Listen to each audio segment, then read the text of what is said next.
আমি যদি ধোকা দিই আমার লস না, আপনি পরের বার আমাকে বিশ্বাস করবেন আর পরের বার তো বিশ্বাস করবেন না। হ্যাঁ এবং না, সেখানে হায়ের পক্ষে দয়া করে আপনারা রায় দিবেন। তাহলে আপনি প্রতারণা আশ্রয়টা ভোটের পর নিচ্ছেন কেন? লাটাই তো অন্য কারো হাতে, আপনি তো গুন্ঠি, এটা ভারতের হাতে। যদি সালাউদ্দিন সাহেবেরটা শিলংয়ে থাকাটা যদি গুম হিসাবে কনসিডার হয়, তাহলে মাননীয় প্রধানমন্ত্রীর লন্ডন থাকাটাও গুম হিসাবে কনসিডার হবে। এই যে কাজগুলো ধারাবাহিক করলেন, এটা কার স্বার্থে? ইন্ডিয়ার স্বার্থে। আপনি জুলাই সনদ বাস্তবায়ন হতে দিবেন না, আমি আপনাকে লেগে দিয়ে যাচ্ছি আজকে।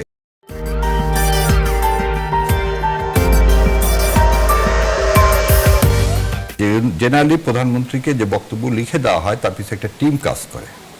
তো আজকে টিম একটা বিরাট মানে জাতির সামনে যদি কথা রাখবেন না এরকম একটা স্পিচ ওনার মুখ থেকে বের হয়ে গেছে। সেটা কি? মৌলানা আব্দুল হামিদ খান ভাসানী ধানের শীষটা মরহুম রাষ্ট্রপতি জিয়াউর রহমানকে দিয়েছেন 1979 সালে। মৌলানা আব্দুল হামিদ খান ভাসানী পরলোকগত হয়েছেন 1976 সালে। তাহলে একমাত্র আমরা দেখলাম গত 15 বছরে শেখ সাহেব মারা যাওয়ার পর দেখলাম গত 15 বছর বহু বই লিখলেন পরলোকগত হওয়ার পর।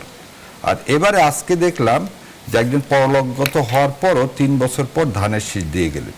সো এই ধরনের কথাবার্তা যখন একটা প্রধানমন্ত্রীর কাছ থেকে আসবে না, তখন জাতি খালি আশাহত হয় না, জাতি তখন নিরাশ হয় না, জাতি তার উপর আস্থা রাখতে কি হয়, হোঁচট খায়। আপনি যখন সাইন করছেন, আপনি যখন দেখলেন যে আপনি যেটা সাইন করছেন জুলাই সনদ আর যেটা 13 তারিখে যে আদেশ দেওয়া হয়েছে সেই আদেশে যে প্রশ্নগুলো দেওয়া হয়েছে তার সাথে মিল নাই, তাহলে আপনি তখনই বলতেন যে আমরা গণভোট বয়কট করব, আমরা গণভোট বয়কট করব। এবং আপনাকে একটা জিনিস শোনাই, আপনাকে একটু এই জন্য শোনাচ্ছি যে আমরা তো চাই ওনার এই কথাটাকে সত্যি বলতে চাই, আমি বিশ্বাস করতে চাই উনি এটা করবেন, কিন্তু আমি তো বিশ্বাস করতে পারতেছি না।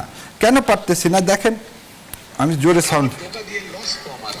আমি যদি ধোকা দিই আমার লস না, আপনি পরের বার আমাকে বিশ্বাস করবেন আর পরের বার তো বিশ্বাস করবেন না। হ্যাঁ এবং না, সেখানে হায়ের পক্ষে দয়া করে আপনারা রায় দিবেন। তাহলে দুইটা কথা বললেন যে আমি যদি ধোকা দিই তাহলে আপনারা আমাকে তো বিশ্বাস করবেন না পরের বার। আবার রংপুরে যে তখনই বলছেন হায়ের পক্ষে ভোট দেন, আজকে তাহলে বলতেছেন কেন দুইটা এক না? আমি দুইটা বক্তব্য শোনালাম ওনার। একটা বক্তব্য, আমি যদি আপনাদের সাথে প্রতারণা করি আপনারা তো আমাকে ভোট দিবেন না, তাহলে আপনি প্রতারণা আশ্রয়টা ভোটের পর নিচ্ছেন কেন? আপনি তো যখন বলছেন, আমি যদি আজকে আপনাকে এখানে যে কথাটা বলে দেবো, কালকে যে যদি আরেকটা টিভিতে আরেকটা কথা বলি, এটা সবই তো এখন রেকর্ডেড, তাই না? তাহলে কি পাশাপাশি দুইটা সিনারিও দেখিয়ে দিবে। উনি হার পক্ষে ভোট চাইলেন, সে কোন হার পক্ষে? এইটার পক্ষে তো এই জুলাই সনদ, এটা তো অন্য জুলাই সনদ। যে হার পক্ষটা কি? যে 3টা কোশ্চেন লেখা ছিল। আমি এবং আপনার মাধ্যমে একটা জাতির কাছে প্রশ্ন করি, 31 দফা যদি জাতি বুঝতে পারে, তাহলে জাতিরকে এই 3টা কোশ্চিন, এই 4টা কোশ্চিন বোঝা এত কঠিন হয়ে যাবে? আবার 31 দফার প্রথম দফায় কি আছে? সংস্কার পরিষদ গঠন করবেন। উনি এখন বলতেছেন না, সংস্কার পরিষদ গঠন করব না। তাহলে কোনটাকে বিশ্বাস করব? কিন্তু গণভোটের প্রশ্নে নোট অফ ডিসেন্টগুলো যুক্ত করাই কি আসলে সংস্কার নিয়ে আমরা এখন যে জটিলতার অবস্থা দেখছি, যার পরিস্থিতি দেখছি, সেটাই মূল কারণ কিনা? না, আপনাকে তো এটাও বললাম যে সুপ্রিম কোর্ট সচিবালয় স্থাপনে কোনো নোট অফ ডিসেন্ট নাই, তারপরে উনি করলেন না। তার মানে কি? নোট অফ ডিসেন্ট একটা না। আমি যেটা গত কয়েকদিন আগে বলছি, শোনেন, ওনারা করবেন কি করবেন না এটা ওনাদের হাতে নাই। ওই লাটায় মানে লাটায় বলা হয় না, লাটায় তো অন্য কারো হাতে, আপনি তো গুন্ঠি, এটা ভারতের হাতে। এবং আমি এটা বলতেছি হ্যাঁ ভারতের হাতে, কারণ এই জুলাই সনদ বাস্তবায়ন হলে এইটার ভিত্তি, ওই ভিত্তিতে উনি আজ পর্যন্ত পরিষ্কার করেননি। কার ইশারায় তিনি আসতে পারছিলেন না, কার ইশারায় এই দেশে আসতে পারছিলেন না, এটা এবং এতগুলো কথা বরখেলাপ করতেছেন কেন? একটা মাত্র কারণ, সমস্ত ইনস্টিটিউশন যদি স্বায়ত্তশাসিত হয়ে যায় তাহলে কে আমাদের ভালো চায় না? আমাদের ভালো চায় না ভারত, কারণ আমাদের প্রকৃত স্বাধীনতা তো আমরা পাইনি। জুলাই দিয়ে তো আমরা প্রকৃত স্বাধীনতার কথা বলতেছি, ওই জন্য তো আমরা দ্বিতীয় স্বাধীনতা বলতেছি। এই দ্বিতীয় স্বাধীনতা চায় না কে? ভারত। ভারত ছাড়া আর কে? ভারত ছাড়া আর কে? সো আমাদের মাননীয় প্রধানমন্ত্রী এখন পর্যন্ত ভারতের বিরুদ্ধে কোনো স্টেটমেন্ট দিতে পারেননি। আমাদের ভাই একটু আগে বললেন যে কোন বিষয়ে ভারতের বিরুদ্ধে স্টেটমেন্ট দিবে জনাব শাহরিয়ার কবির? হাদিরিয়ার বিরুদ্ধে আজ পর্যন্ত মাননীয় প্রধানমন্ত্রী একটা কথা বলছেন, হাদির যারা ধরা পড়ছে তাদেরকে ফেরত আনার বিষয়ে। বলছেন শেখ হাসিনাকে ফেরত আনার বিষয়ে? কিন্তু পররাষ্ট্রমন্ত্রী সেটা তো আশ্বস্ত তারা করলেন। না, আগে বললেনি পররাষ্ট্রমন্ত্রীকে সে নিয়োগ দিয়েছেন, এটা তো তারা বরখেলাপ। কারণ পররাষ্ট্রমন্ত্রী তো শপথই নিলেন যখন যে তিনি কোনো রাজনৈতিক দলে যোগদান করবেন না। তাহলে এই যে কথাগুলো, পররাষ্ট্রমন্ত্রী প্রথম গেলেন কোথায়? ভারতে। কারণ তিনি অজিত দোভালের বন্ধু। এই অজিত দোভালের বন্ধুরাই তো তাকে এই ইলেকশনে ইঞ্জিনিয়ারিং করে তাকে বসাইছে। সো এতগুলো বলার পরেও যদি মনে হয় যে না, হাদির কবর জিয়ারত করে এসে তো উনি বলতে পারতেন যে হাদির বিচারটা সবচেয়ে আগে করব।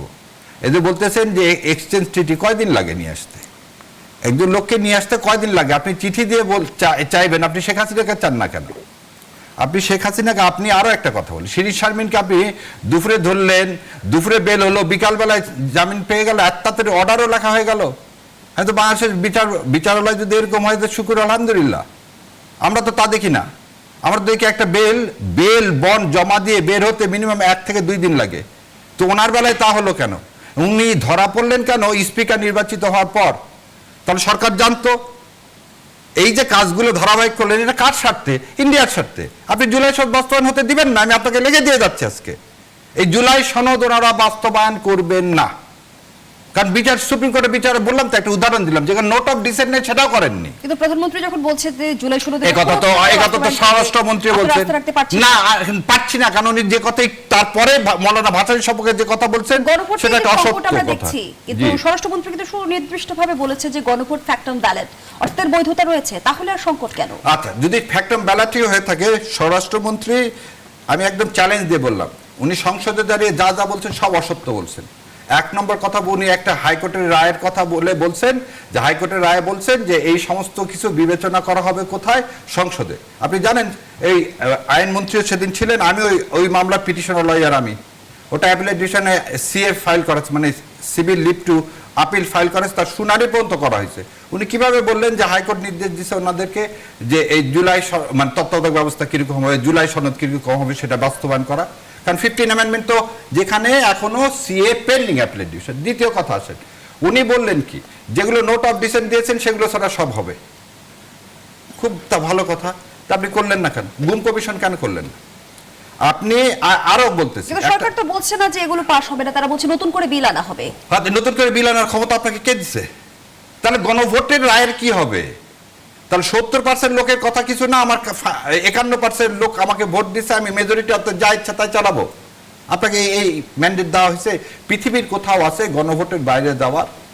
গণভোটের বাইরে যদি আপনি যান তাহলে আপনি সংবিধান যে অধ্যাদেশগুলো সরকার পাশ করেছে সেটা কি আসলে গণভোটের রায়ের প্রতিফলন না? হ্যাঁ, একটা মানুষকে তৈরি করলাম, মাথা ছাড়া জন্মগ্রহণ করলো, তাকে কি বলবেন আপনি?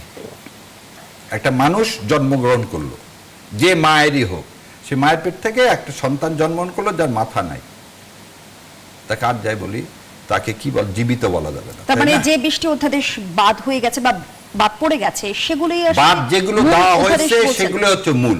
গুম কমিশন থেকে শুরু করে, বিচার বিভাগের স্বাধীনতা শুরু করে, পুলিশ কমিশন থেকে শুরু করে, এগুলো আপনারা আগে বলেননি কেন? এবং আমার কথা, স্বরাষ্ট্রমন্ত্রী তো দাবি করলেন যে তিনি নিজেই গুমের শিকার হয়েছেন এবং যে অধ্যাদেশটি আনা হয়েছে গুমের শিকার ব্যক্তির প্রতি অবিচার হয়ে যাবে। আমি সে বিষয়টির ব্যাখ্যা জানতে চাই ব্যারিস্টার শাহরিয়ার কবির বিরতির পর। তো জনতন্ত্র গণতন্ত্রের এই পর্যায়ে একটা বিরতি নিচ্ছি, সাথেই থাকুন। আবারও আমন্ত্রণ, দেখছেন নিউজ 24 এর নিয়মিত আয়োজন জনতন্ত্র গণতন্ত্র, নিবেদন করছে আড়াই সেল স্টিল। আমরা আবারও ফিরছি আলোচনায়। ব্যারিস্টার শাহরিয়ার কবির, যে প্রশ্নটি রেখে বিরতিতে গিয়েছিলাম, যেমনটি স্বরাষ্ট্রমন্ত্রী জানিয়েছেন যে তিনি নিজেই গুমের শিকার এবং অধ্যাদেশটি যেভাবে আছে সেভাবে পাশ হলে গুমের শিকার ব্যক্তিরাই অবিচারের শিকার হবেন। তিনি আরো বলেছেন, আলাপ আলোচনার মাধ্যমে গুম কমিশন, মানবাধিকার কমিশন ও আন্তর্জাতিক অপরাধ ট্রাইব্যুনাল আইন, এগুলোর মধ্যে সামঞ্জস্য রেখে আইন করতে চায় সরকার, কিন্তু বিরোধী দলের সদস্যরা এই জিনিসগুলোকে নিয়ে রাজনীতিকরণ করছে। কি বলবেন? প্রথম কথা হলো, সম্মানিত স্বরাষ্ট্রমন্ত্রী সালাউদ্দিন সাহেব যদি গুম হন, উনি যদি গুম, মানে আমি যদি বলি, মানে আমি কেন, যারা সবাই বলতে সালাউদ্দিন সাহেব গুম হয়েছেন, তাহলে আমি বলবো মাননীয় প্রধানমন্ত্রীও গুম হয়েছেন। আবার স্পষ্ট করে বলতেছি, যদি সালাউদ্দিন সাহেবেরটা শিলংয়ে থাকাটা যদি গুম হিসাবে কনসিডার হয়, তাহলে মাননীয় প্রধানমন্ত্রীর লন্ডন থাকাটাও গুম হিসাবে কনসিডার হবে। কেন বললাম এই কথাটা? এই কারণে বললাম, গুম ব্যক্তি রাজনৈতিক আশ্রয় ছাড়া গুম ব্যক্তি হবে ইলিয়াস আলীর মতো, অথবা আয়নাঘরে যারা ছিল তারা, 5ই আগস্টের পর যাদেরকে খুঁজে পাওয়া যাবে। কিন্তু আমি স্বরাষ্ট্রমন্ত্রী সাহেবের কাছে জানতে চাই, গুম কমিশনের যে সংজ্ঞা আছে সেই সংজ্ঞায় উনি পড়েন কিনা, এবং পড়লে দয়া করে জানাবেন উনি কোন স্ট্যাটাসে ইন্ডিয়াতে ছিলেন। এবং মাননীয় প্রধানমন্ত্রী যেমন কি স্ট্যাটাসে ইংল্যান্ডে ছিলেন, রাজনৈতিক স্ট্যাটাসে উনি কি ছিলেন, ইংল্যান্ডে ছিলেন। আমাদেরকে দয়া করে কি সালাউদ্দিন সাহেব বলতে পারছেন আজ পর্যন্ত উনি রাজনৈতিক আশ্রয় চাইছেন, অ্যাসাইলাম চাইছেন, উনি কিভাবে ইন্ডিয়াতে এতদিন থাকলেন? কারণ আপনি যদি ট্রেসপাসার হন, আপনি যদি অবৈধ হন, আপনি তো কোনো দেশে থাকতে পারবেন না জেলখানা ছাড়া। আপনাকে কি ওই বাড়িটাও জেলখানা হিসাবে ইন্ডিয়ান সরকার কোনো গেজেট নোটিফিকেশন করে ঘোষণা করছে? কিন্তু করেনি। তাহলে আপনি গুম হলেন কিভাবে রে ভাই? আপনি গুম হলেন কিভাবে? হ্যাঁ, গুম কে হতে পারে? এখন আরেকটা জিনিস বলি, দেলোয়ার হোসেন সাইদি সাহেবের সাক্ষী গুম হয়েছে, তাই কি ওরকম কোনো জায়গায় রাখতে পারছে? তাকে পুলিশ ধরে নিয়ে পাঠায় দিচ্ছে বাংলাদেশে। সো আপনি আবার দেখেন কাকে বিনিময় করলেন আপনি সেই সময়। আমাদের জেলে কে ছিল? আমাদের জেলে ভারতের একজন যাকে উলফার নেতা বলা হচ্ছে অনুপ চেটিয়া ছিল। অনুপ চেটিয়া কি গুলশানে কোনো বাসা ভাড়া নিয়েছিলেন? অনুপ চেটিয়া জেলে ছিলেন, জেল থেকে ইন্ডিয়াতে চলে গেছে। তো সালাউদ্দিন সাহেব যদি নিজেকে গুম বলে দাবি করে, তাহলে আমি দাবি করতেছি মাননীয় প্রধানমন্ত্রীও গুম হয়েছে। ভারত কি পরোক্ষভাবে এখন আমাদের রাজনীতির নিয়ন্ত্রক? এটা তো এইভাবে ঢালাওভাবে এরকম বলা মুশকিল। তবে সৎ প্রতিবেশী সুলভ একটা সম্পর্ক আমরা চাই। আমরা সীমান্তে হত্যা চাই না, আমরা তিস্তার পানি চাই। সেইটা যেন আমরা আমাদের কণ্ঠ উঁচু রেখে যেন আমরা করতে পারি, মানুষের সাধারণ মানুষের সেটাই প্রত্যাশা। তো আমরা চাইবো না কোনোভাবেই, কিন্তু ভারতকে আমরা অতীতে অনেক কিছু দিয়েছি, আউট অফ দ্য ওয়ে দিয়েছি, কিন্তু বিনিময়ে আমরা কি পেয়েছি সেটাও কিন্তু বিচার্য। আমরা চাইবো যে একটা সৎ প্রতিবেশী সুলভ সম্পর্ক, এবং আমরা আমাদের ন্যায্যতার ভিত্তিতে, সমতার ভিত্তিতে স্বাধীন সার্বভৌম দেশ হিসেবে আমরা যেন ভারতের কাছ থেকে আমাদের সম্মানটা আদায় করতে পারি। তো আপনি দেখেন যে ভারতের সঙ্গে কিন্তু সবগুলি তার প্রতিবেশী দেশের সঙ্গে সম্পর্ক বৈরিতার পর্যায়ে পৌঁছে গেছে। মালদ্বীপ বলেন, ভুটান, নেপাল, পাকিস্তান, তারপরে আমাদের বাংলাদেশের সঙ্গে। তো এইটা তো ঠিক না। আমরা তো আধিপত্যবাদী সংস্কৃতি আমরা চাই না, কোনোভাবেই চাই না। আগ্রাসনটা আমরা চাই না, সাংস্কৃতিক আগ্রাসন চাই না। আমরা আমাদের স্বকীয়তা নিয়ে, আমাদের আত্মমর্যাদা নিয়ে আমরা বাঁচতে চাই। আমরা সমতার ভিত্তিতে অধিকারটা চাই। আমরা বৈষম্য, যে ট্রেড ইমব্যালেন্স আছে ভয়ঙ্কর একটা, সেটা আমরা দূর করতে চাই। তাহলেই কিন্তু পারস্পরিক শ্রদ্ধার একটা জায়গা তৈরি হবে। আমরা অতীতে কিন্তু অনেক কিছু শিকার হয়েছে। কোরবানির গরু নিয়ে আমাদেরকে ব্ল্যাকমেইল করা হয়েছে, আমরা স্বনির্ভর হয়েছি। পেঁয়াজ নিয়ে আমাদেরকে বারবার হেনস্থা করা হয়েছে, সেটাও আমরা স্বনির্ভর হয়েছি। এবং মেডিকেল ভিসা টিসা সমস্ত কিছু যে বন্ধ করে দেওয়া হলো এই জুলাই অভ্যুত্থানের পরে, তারপরে কি আমাদের দেশে কোনো মহামারী হয়েছে? আমরা কি মরে গেছি? আমরা তো নিজেদের পায়ে দাঁড়ানোর চেষ্টা করছি। আসলে কিন্তু necessity is the mother of invention. গান্ধীজিকে কেউ কেউ ধাক্কাও দেয়নি, গায়েও আক্রমণ করেন। আমরা একটা সম্প্রীতি ছিল। ইংরেজরা এই বিষটা কি বপন করছে, এবং সেই বিষটা নিয়ে আজ ইন্ডিয়ান এই আধিপত্যবাদের কথা বলতেছি, সেই খেলাটা খেলতেছে। এবং এখানেই দেখেন আমাদের পররাষ্ট্রমন্ত্রী কি বললেন, মেডিকেল ভিসার অভাবে নাকি আমাদের এখানে মানুষ মারা যাচ্ছে। এই ধরনের গসিপ করে আমাদেরকে যে ভাগ করা, আরে ভাই তা করেন না। সবার আগে বাংলাদেশের মনে প্রাণে বিশ্বাস করেন। আমি যখন আপনাকে ফ্লোর দিব, আপনি আমার এই কথার উত্তর ঠিক দিবেন। আছে, ঠিক আছে। এই অনুষ্ঠান কিভাবে চলবে